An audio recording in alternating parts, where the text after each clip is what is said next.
అధ్యక్ష, నూతనంగా ఏర్పడినటువంటి ఈ ప్రభుత్వం నుంచి తెలంగాణ ప్రజలు, తెలంగాణ రాష్ట్రం ఎంతో ఆశిస్తూ ఉంది.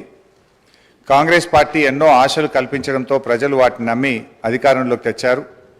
ప్రజలు వారిపై పెట్టుకున్న నమ్మకాన్ని నిలబెట్టుకోవాలని, వారి పాలనలో తెలంగాణ మరింత అభివృద్ధిని, సంక్షేమాన్ని, ఉన్నతిని సాధించాలని బీఆర్ఎస్ పార్టీ ఆకాంక్షిస్తుంది. రాజకీయ కారణాల రీత్యా కాంగ్రెస్ నాయకులు అవునన్నా కాదన్నా, ఒప్పుకున్నా ఒప్పుకోకపోయినా తెలంగాణ రాష్ట్రం ఆర్థికంగా బలపడడానికి బీఆర్ఎస్ ప్రభుత్వం బలమైనటువంటి పునాదులు వేసింది. సువిశాలమైన ప్రగతి దారులను నిర్మించింది. కొత్త ప్రభుత్వం ఆ దారుల వెంట ముందడుగు వేస్తూ ప్రజలే కేంద్రంగా పనిచేయాలన్నటువంటిది మా కోరికే కాదు, ప్రజల కోరిక కూడా. రాజకీయ కక్షలు చుట్టూ పరిభ్రమించే వైఖరికి భిన్నంగా అభివృద్ధి కక్షలో పరిభ్రమిస్తే వారికి మంచిది, ప్రజాస్వామ్య వ్యవస్థలకు మంచిది, ప్రజలకు కూడా మంచిది అధ్యక్ష. కానీ ఈ సభలో మొన్న ముఖ్యమంత్రి గారు మాట్లాడినటువంటి తీరు కానీ, ఈ శ్వేతపత్రం తీరును చూస్తుంటే ప్రజలు, ప్రగతి అనే కోణం కన్నా రాజకీయ ప్రత్యర్థుల మీద దాడి, వాస్తవాల వక్రీకరణ కోణమే కనబడతా ఉంది అధ్యక్ష. ఎందుకంటే అధ్యక్ష, ఈరోజు ఈ ఆర్థిక శ్వేతపత్రం ఒకసారి మనం చూస్తే ఇందులో పేజ్ నెంబర్ 5లో అధ్యక్ష, అంటే చాలా విషయాలు ఉన్నాయి. మేము మాకున్న కొద్ది సమయంలో, ఎందుకంటే ఈ దేశంలోని అనేక రాష్ట్రాల వివరాలు చాలా కన్వీనియంట్గా వాళ్ళకు అవసరమైనటువంటివి ఇందులో పొందుపరిచే ప్రయత్నం చేసినారు. బట్ అధ్యక్ష, ఇందులో పేజ్ నెంబర్ 5లో కర్ణాటక రాష్ట్రానికి సంబంధించి బడ్జెట్ ఎస్టిమేట్స్ అండ్ ఎక్స్పెండిచర్ది మేము కాగ్ రిపోర్ట్ ఇప్పుడే నెట్లో ప్రింట్అవుట్ తీస్తే అధ్యక్ష, బడ్జెట్ ఎస్టిమేట్స్ కర్ణాటకది 2,31,142 కోట్లుంటే ఇక్కడ 2,31,642 కోట్లుగా చూపించారు. ఎక్స్పెండిచర్ విషయంలో కూడా అధ్యక్ష 2,61,932 కోట్లను చూపించారు.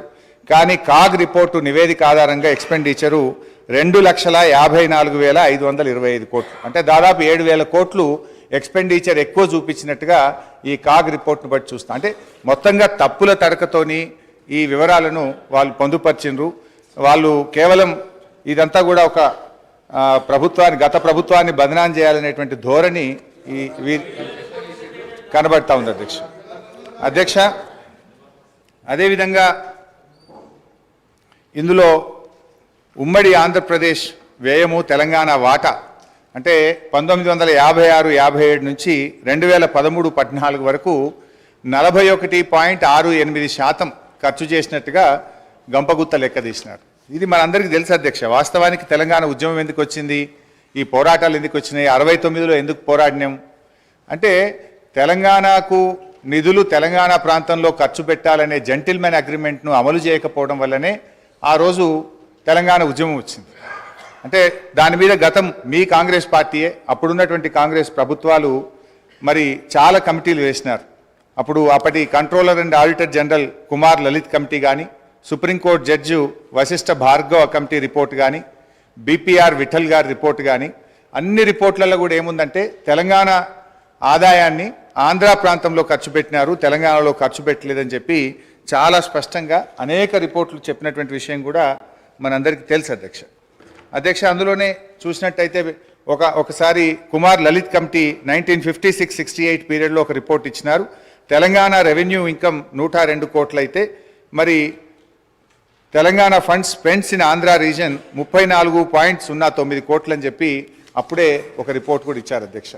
అదేవిధంగా వారు మరి జస్టిస్ భార్గవ కమిటీ రిపోర్ట్లో కూడా ఆ వివరాలన్నీ కూడా తేల్చారు. అంటే ఇది నేను ఎందుకు చెప్పే ప్రయత్నం చేస్తున్నా అంటే ఇక్కడ మీరు 41.68% తెలంగాణలో ఖర్చు పెట్టారు అని ఏ లెక్కలైతే చూపించారో ఇది శుద్ధ తప్పు.